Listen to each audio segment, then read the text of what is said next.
This year, this month, is the 5th anniversary of the Harper government.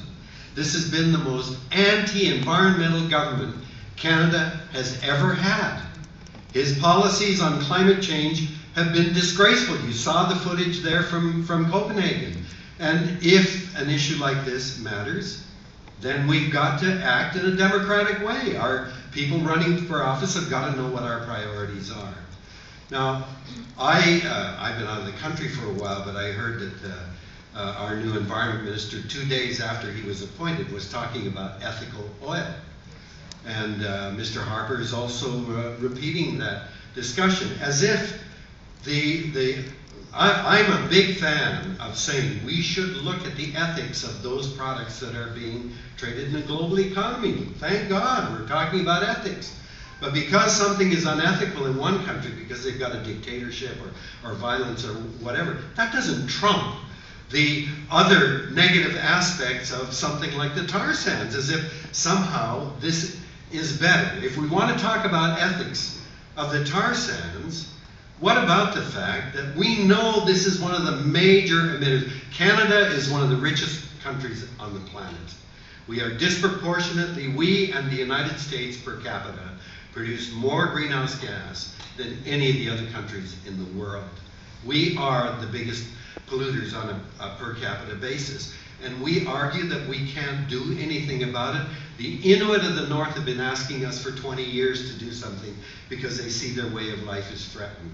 We hear the Pacific Island nations that are only 3 feet above water level are being threatened by annihilation, at least their land, by sea level rise.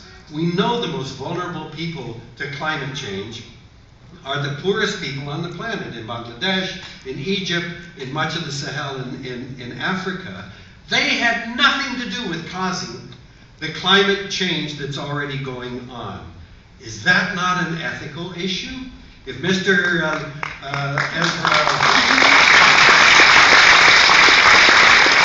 Ezra Levant is worried about ethical issues, what about intergenerational crime? What about the fact that we are now changing the atmosphere that our children and future generations are going to live with, and we're not doing a bloody thing to try to minimize making it any worse? Is there not an ethical issue about that?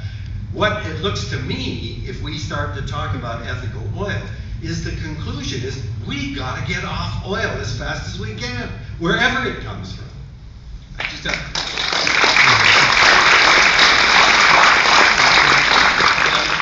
I'm really glad you brought up Peter Kent. I don't want to get too political here, but it was astonishing to see, as you say, an environment minister. The first thing he did in public was to talk about the ethics of oil. Well, that's not his jurisdiction.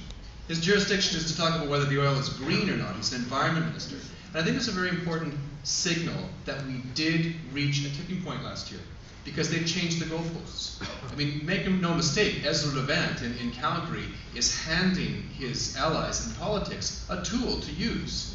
He's saying, we can't win the battle on green oil. We can't do it. Stop the ads. Let's just talk about something else.